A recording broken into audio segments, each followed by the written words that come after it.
জয় জয় তারা, জয় তারা, জয় জয় তারা, জয় তারা, জয় তারা। জয় জয় তারা। চলো চলো এগিয়ে চলো। জয় জয় তারা, জয় তারা। তো বন্ধুরা সবাই কেমন আছো? আশা করছি সবাই ভালোই আছো। তো আরো একটি নতুন ভিডিও, তারাপীঠের ভিডিও নিয়ে চলে এসেছি। আর এখন বাজে রাত 11টা। আমরা 10:30 থেকে সময় ঢাকুরিয়া থেকে বার হয়েছি। আর এখন সাঁতরাগাছি পার করে হাইওয়েতে আছি, আমরা তারাপীঠে যাচ্ছি। তো এই ফার্স্ট টাইম বাইক রাইডে আমরা বের হয়েছি। সাগর আছে সামনে বাইকে, দুখানা বাইক নিয়ে আমরা 3 জনে বার হয়েছি। এই প্রথমবার বাইকে যাচ্ছে, এক্সপিরিয়েন্সটা ভালো লাগছে? হ্যাঁ ভালো লাগছে। ভালো লাগছে। তো আমারও রাত্রিবেলা এখন দেখি রাত্রিবেলা গাড়ির এনজয়টাই আলাদা। টোটাল আমাদের ঠাকুরিয়ার থেকে 230 কিলোমিটার আছে তারাপীঠ মন্দির। তো তার মধ্যে আমরা 19 কিলোমিটার সবে এসে গেছি। আর এই পর্যন্ত তো বিনা ভাবে চলে এসেছি। আর সামনের থেকে তো বিভিন্ন দিকে দিল্লি রোড, বোম্বাই রোড তো ভাগ হয়ে গেছে। তো এইখান থেকে আমরা ম্যাপটা মেরে নিচ্ছি, সাগর সামনে ম্যাপটা মেরে নিচ্ছে। আর আমাদের যেতে ওই ভোর বেলা হয়ে যাবে, 4টে-5টা বেজে যাবে। আর একটা না তো গাড়ি চালানো যায় না। তো টোটাল লোকেশনে দেখেছিল 5.5 ঘন্টা, 5 ঘন্টা মতন লাগে 230 কিলোমিটার রাস্তা বাইকে। তো আমরা অত তাড়াহুড়ো করে যাব না, কারণ এই ফার্স্ট টাইম বাইক রাইড নিয়ে বার হয়েছি। তো আমার লাইফের ফার্স্ট এই প্রথম বাইক নিয়ে কোথাও আমরা দূরে যাচ্ছি। তো বন্ধুরা ভিডিওটা ওয়াচিং করবে, ভালো লাগবে আর দেখতে থাকবে। আর বন্ধুরা যারা নতুন ফেসবুক থেকে দেখছেন তারা পেজটিকে ফলো করে দেবেন, যারা নতুন ইউটিউব থেকে দেখছেন চ্যানেলটিকে সাবস্ক্রাইব করে দেবেন। আর সবাই একটু সাপোর্ট করবেন, ফার্স্ট টাইম যাচ্ছি বাইক রাইড নিয়ে, সবাই প্লিজ একটু সাপোর্ট করবেন। আমরা 67 কিলোমিটার চলে এসেছি। আর এখন বাজে 12টা 5। দেখতে পাচ্ছেন এই যে এখনো অনেকটা বাকি আছে, 100 কিলোমিটার এখনো 3 ঘন্টা 46 মিনিট লাগবে। আর 163 কিলোমিটার দেখাচ্ছে, 3:53 মিনিট। তো আমরা এখানে দাঁড়িয়ে গেছি, আর এখানে একটু চাটা খাবো। চা খাওয়ার পরে আবার চলবো। তো হাইওয়েতে বেশ মজাই লাগছে, ফার্স্ট টাইম। এর আগে 4 চাকায় অনেকবার আমরা গিয়েছি, আমাদের নিজেদের 4 চাকায় অনেকবার গিয়েছি তারাপীঠে। তো এই ফার্স্ট টাইম তো বাইকে যাচ্ছি। তো যাই হোক, মোটামুটি রাতে যেতে ভালো লাগছে। আর প্রথমে মনে হয়েছিল খুব ভয় ভয় লাগছিল যে এই ফার্স্ট টাইম যাচ্ছি, গাড়ি চালাবো কেমন লাগবে না লাগবে। তো তারপরে মোটামুটি ভয়টা কেটে গেছে। আর বেশ ভালো লাগছে চালাতে, বেশ ফাঁকা ফাঁকা হাইওয়ে, গাড়িও যাচ্ছে, লরিও যাচ্ছে। আর এই যে সামনে চায়ের দোকান, তো এখনো বলছে। আর বন্ধুরা সবাইকে বলি, মনের ইচ্ছা থাকলে অবশ্যই তো এইভাবে যাওয়া যায়। তো কফি খেয়ে আমরা বেরিয়ে পড়লাম। এখন ফের বাইক স্টার্ট দেবো, আবারও বেরিয়ে যাব। এখনো 168 কিলোমিটার পথ অতিক্রান্ত করতে হবে। মাঝখানে আবার কিছু কিছু চালাতে হবে, আবার কিছুক্ষণ রেস্ট নিতে হবে, যেহেতু একটু ঘুম পেয়ে যাচ্ছিল, অনেকক্ষণ চালাচ্ছিলাম, তার জন্য মাজা যন্ত্রণা করছিল। তার জন্য কফিটা খেয়ে নিলাম। আর এইখান থেকে আমরা হাইওয়ে উঠে যাব। এই যে হাইওয়ে গাড়ি যাচ্ছে। আর আমার বন্ধু বান্ধবদের উদ্দেশ্য একটাই কথা জানাই যে যে সময় থাকতে আপনারা যখনই মন চাইবে তখনই সবাই ঘুরতে বেরিয়ে যান। পকেটে টাকাটা ম্যাটার করে না, সময়টা ম্যাটার করে, ঘোরাটাই ম্যাটার করে। তো মন যদি চায় সবাই এইভাবে ঘুরতে বেরিয়ে যাও, যেমন আমরা ঘুরতে বেরোচ্ছি। যখনই মন চাইছে তখনই বেরিয়ে যাচ্ছে। হয়তো 4 চাকা আমরা আজকে নিয়ে আসতে পারিনি, বাইক নিয়ে বেরিয়ে গেছি। তো এটাও একটা আমাদের প্রথম, কি বলে, এটাও একটা ট্যুর, মানে এটাও একটা অভিজ্ঞতা, এটাও একটা অ্যাডভেঞ্চার। তো হাইওয়ে দিয়ে প্রথম বাইক চালানো, আবার স্কুটি নিয়ে। বাড়িতে 220 অ্যাভেঞ্জার ছিল, প্লাস 125 পালসার ছিল। তো উনি বললেন যে না, স্কুটি নিয়ে যাব, এখানে ব্যাগ ট্যাগ রাখার অনেক কিছু সুবিধা আছে। তো তাই স্কুটি নিয়ে বেরিয়ে পড়লাম।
তখন কফি টফি খাওয়ার পর আবারও প্রায় 60 কিলোমিটার মতন চলে এসেছি। তখন 168 কিলোমিটার মতন বাকি ছিল, আর এখন কিলোমিটার কত বাকি আছে? 114 কিলোমিটার মতন বাকি আছে। তো সামনে ধাবা পেয়েছি, আর এখন বাজে একটা কত বাজে? 1:37 বাজে। তো এই দেখো হাই তুলছে, আবারও চাটা একটু খেয়ে নেবো, খাওয়ার পরে আবারও রাইড করবো। 114 কিলোমিটার এখনো বাকি আছে। আর আজকে সাগর প্রথম থেকে কিছু বলছে না, শুধু গাড়ি চালিয়ে যাচ্ছে। তা সাগর মোটামুটি কেমন লাগছে মোটামুটি এই রাইড? আমার রাইড তো ভালো লাগে।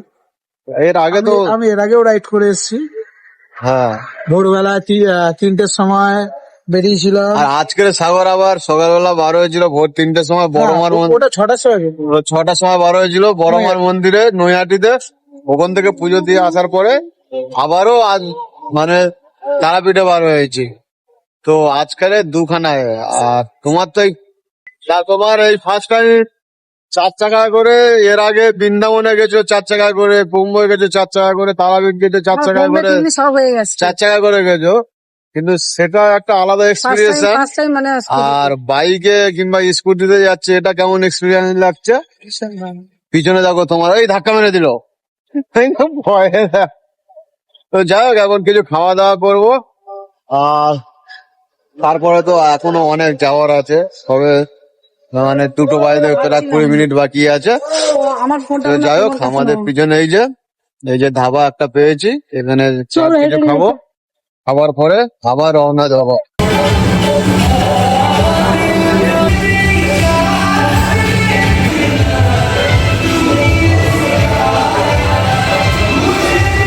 কি খাবার অর্ডার দিচ্ছ? হ্যাঁ, দেখি কি খাওয়া যাবে। তো খাবারের মেনু এই যে অনেক কিছু খাবারের মেনু আছে, ইন্ডিয়ান ধাবা। তো আমরা অর্ডার দিয়ে দিয়েছি 2খানা এগ ফ্রাই রাইস আর চিলি চিকেন একটা, chilli chicken. Dry chilli chicken একটা। আর সাগর গেছে, এই যে সামনে হাইওয়ে গাড়ি চলছে, আমাদের বাইক গুলো ওই সামনে আছে। তো খাবার আইলে খাওয়া দাওয়া করবো মোটামুটি। তো আমাদের যে খাবারগুলো অর্ডার দিয়েছিলাম চলে এসছে।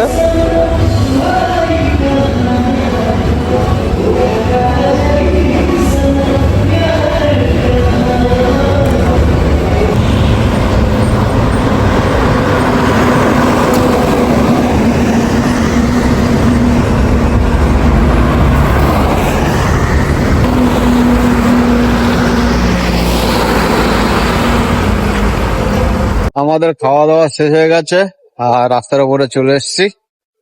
তো আমাদের রাইডার এই যে অপেক্ষা করছে। এখন 114 কিলোমিটার পর যাব। তো দেখি যে সাগরের একটু ঘুম পেয়ে গেছে, এখন চোখে মুখে জল দিচ্ছে। তো এবার বেরোবো। এখনো 1-2 জায়গায় রেস্ট নিতে হবে, যেহেতু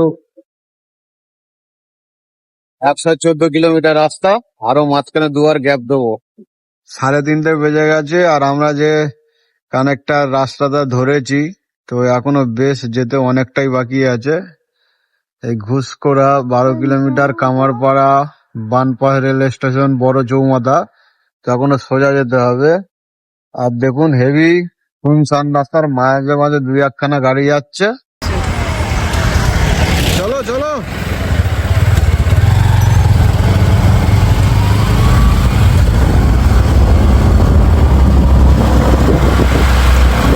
একটা অ্যাম্বুলেন্স চলে গেল, দেখলে? লোকে লোকে যাচ্ছে। পুলিশ কিন্তু প্রথম গাড়ি পুলিশ গেছে, তারপরে এখনই তোলা। যাই হোক, রাস্তাটা হেভি শুনশান। এই রাস্তাটা এক সময় আমরা আগে যখন আসতাম 4 চাকা নিয়ে, তখন পুরো ফাঁকা ফাঁকা লাগতো। এখন তো দেখছি লাইট ফাইট আছে। লাইট ফাইট, তারপরে চারিদিকে ঘর ফর হয়ে গেছে, অনেক চায়ের দোকান, তারপরে মানে এই রেস্টুরেন্ট ফ্রেন্ড পড়েছে, খোলা আছে। সাগর তো পুরো বারাতি নিয়ে যাচ্ছে পুরো। আমাদের কে লেগেছে দিকে? তারাপীঠেই হয়ে যাবে নাকি? হ্যাঁ, পুরো দিয়ে দিয়ে বউ নিয়ে যাবে। অন্ধকার রোড, আর সাগরকেও চমকাচ্ছে সাদা ড্রেসে।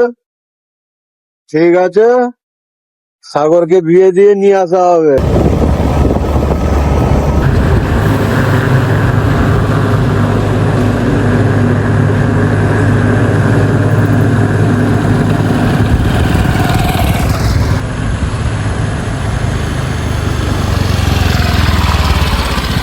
এখনো আমাদের যেতে 80 কিলোমিটার বাকি রয়েছে। তো এইখানে একটু দাঁড়িয়ে গেলাম। আর এই যে পিছনে দেখতে পাচ্ছেন চায়ের দোকান, তো একটু চা খেয়ে নিলাম। ঘুম ঘুম পাচ্ছিল, চোখটা একটু বন্ধ হয়ে যাচ্ছিল, তার জন্য নেমে চা খেয়ে নিলাম। তো এখনো 80 কিলোমিটার আমাদের যেতে হবে। এখন 4:05 বাজে, এখনো বেশ কিছুটা সময় লাগবে। রাস্তা এখনো অনেকটাই ফাঁকা রয়েছে, আর মাঝে মাঝে 2-4টে করে ট্রাক যাচ্ছে আর মালবোয়া গাড়ি যাচ্ছে। তো একটা ট্রাক এইখানে দাঁড়িয়ে রয়েছে। বেশ ফাঁকা ফাঁকা জায়গা, আর তার মাঝখানে এই চায়ের দোকানটা।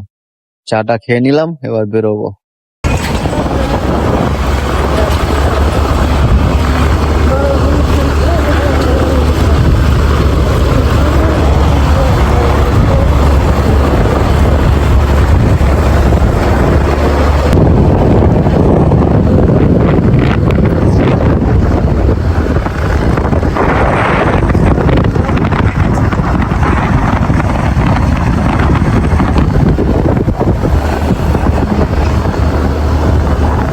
রাস্তায় যেতে যেতে আমাদের তো নদী পড়লো, দেখতে পাচ্ছেন এই যে গঙ্গা নদী।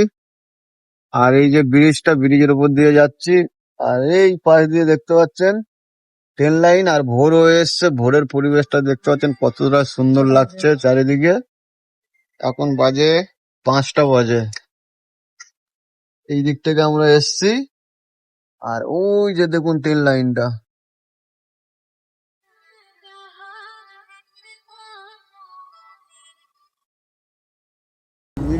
হ্যাঁ, আমাদের সাগর মাঝখানে একবার ওই গুগল ম্যাপ ভুলে গিয়ে অন্য রোডে ঢুকে গেছিল। আবার ঘুরে এই গ্রামের ভিতর থেকে যাচ্ছি, পিডব্লিউ রাস্তা। এখনো 64 কিলোমিটার বাকি আছে বন্ধুরা। আমরা পৌঁছাবো দেখাচ্ছে 7:05। এখন আরো তো লেট হবে হয়তো, দেখা যাক কি হয়। তার উপরে রাস্তাতে প্রচুর বাম্পার। এই যে গ্রামের রাস্তাতে যাচ্ছি, আর এই রাস্তা দিয়ে অনেক স্মৃতি আছে আমাদের। যে শুভ এই রাস্তা দিয়ে দিয়ে গেছিলাম লাস্ট 4 চাকা করে। তারপর মায়ের পূজা দিয়ে এসে আর ছিল না, সবাইকে ছেড়ে চলে গিয়েছিল। এই সেই রাস্তা, অনেক স্মৃতি আছে এই রাস্তায় আমাদের। বাবা যেখানেই থাকুন, বাবা আমার ভালো লাগে। তারা আমাকে ভালো লাগায় না।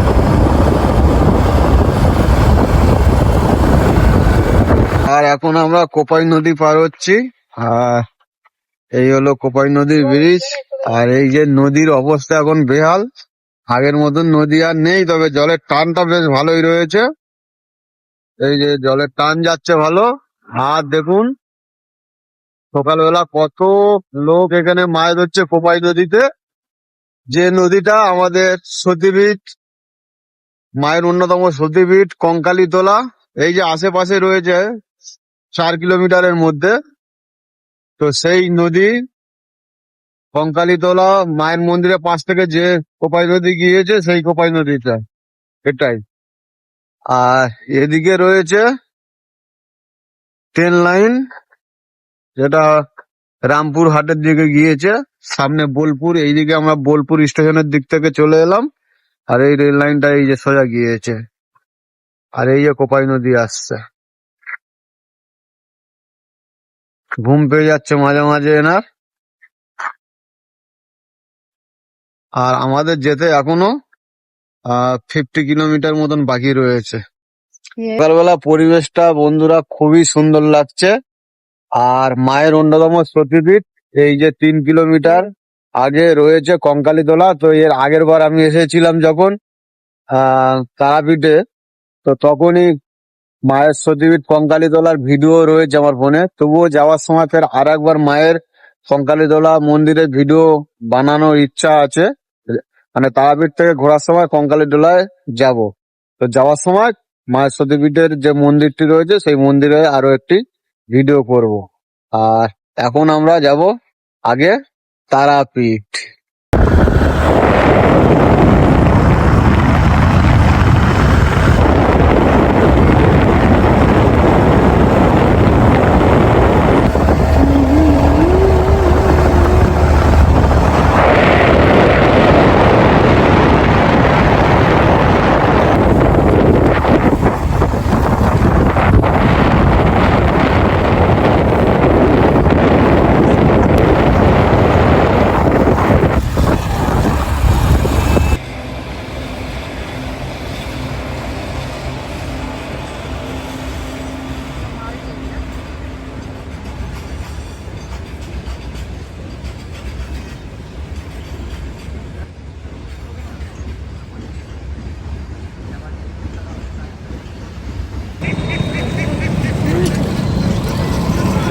রাস্তা দিয়ে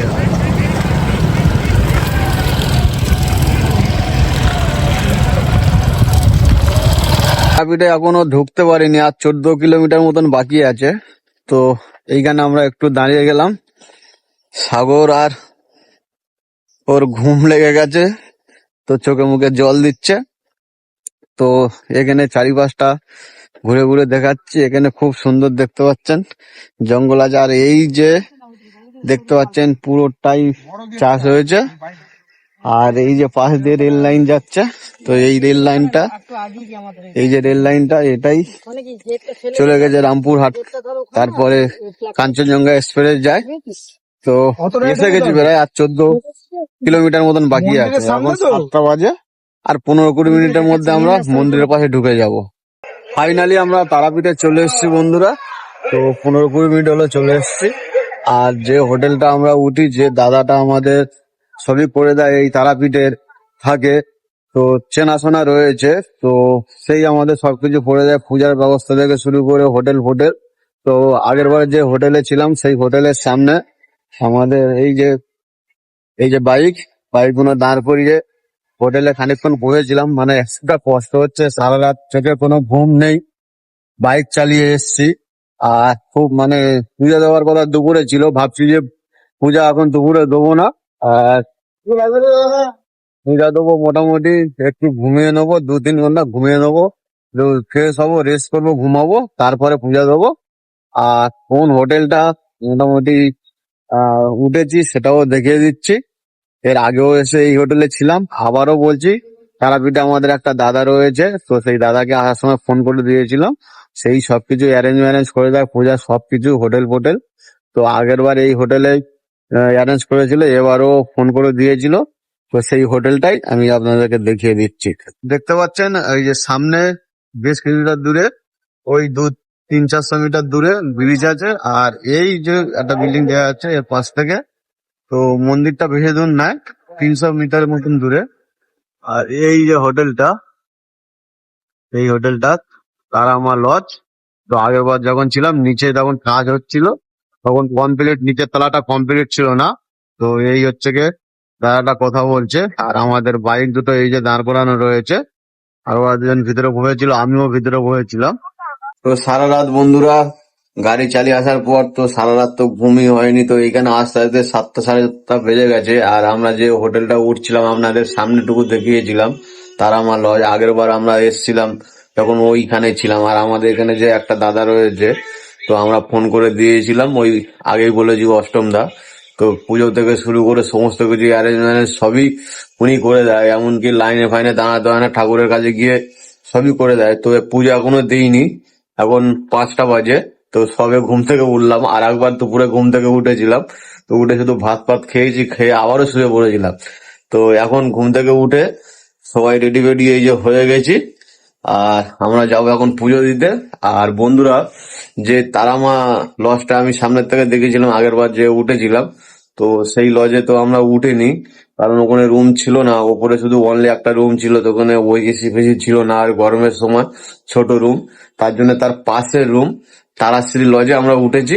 তো আমি হোটেলটা এখনো রুম গুলো দেখাইনি, মানে এতটা ঘুমের মধ্যে ছিলাম, এতটা ক্লান্তির মধ্যে ছিলাম, তো ঘুমিয়ে পড়েছিলাম, তাই জন্য আর কিছু দেখানো হয়নি।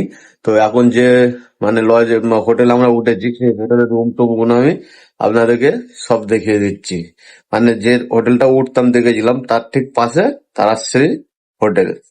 এই যে রুমটার ভিতরে ঢুকছি, এই দেখুন এসি রয়েছে, এখানে একটা বড় বেড রয়েছে আর এখানে একটা ছোট বেড রয়েছে। আমরা যেহেতু 3 জন আছি তো একটা বড় বেড আর একটা ছোট বেড। ছোট বেড বলতে এখানে আরামসে 2 জন শোয়া যাবে। এই যে এখান থেকে ব্যালকনি রয়েছে, ওয়ার্ড্রোব রয়েছে যে রাখার, এসি, টিভিটা ঘরের সঙ্গে ঠিক মানায়নি, খুব ছোট হয়ে গেছে, আর একটু বড় হলে ভালো হতো। ফ্যান রয়েছে দুখানা, ওপরে ফল সিলিংস, জামা প্যান্টের হ্যাঙ্গার দুখানা রয়েছে, সোফা রয়েছে, এই যে টেবিল রয়েছে, একটা মিরর রয়েছে, একটা চেয়ার রয়েছে, আর বাথরুমটাও বেশ খুব সুন্দর বাথরুমটা। আর যেহেতু আজকে শনিবার, আজকের আমরা পূজাটা দিয়ে নেবো। পূজাটা আরো আগে দিয়ে দিতাম কিন্তু শরীর দিচ্ছিল না বলে, তো ওই জন্য দিইনি। তো 5টার সময়, এখন 5টা বাজে, এখনই বেরিয়ে যাব। আর আমাদের যে অষ্টম দাদা আছে, আগে যে আমি তারাপীঠের ভিডিও বেশ 5-6 মাস আগে যখন আমরা এসেছিলাম পুজো দিয়েছিলাম, তখন অষ্টম দাকে আপনাদের দেখিয়েছিলাম। তো সেই অষ্টম দা আসছে, এবার আমরা পূজা দিয়ে তারপরে মোটামুটি আরতি ফারতি আছে, এদিক ওদিক ঘোরা আছে। আর বন্ধুরা, এই যে ঘরের থেকে যে তারাপীঠ পর্যন্ত হোটেল পর্যন্ত এলাম, এই ভিডিওটা এখানে শেষ করলাম। এটা 1 নম্বর পার্ট থাকলো, আর 2 নম্বর পার্ট আসছে। ভিডিওটা প্রচুর লং হয়ে গেছে, তার জন্য এটা প্রথম পার্ট করে দিলাম।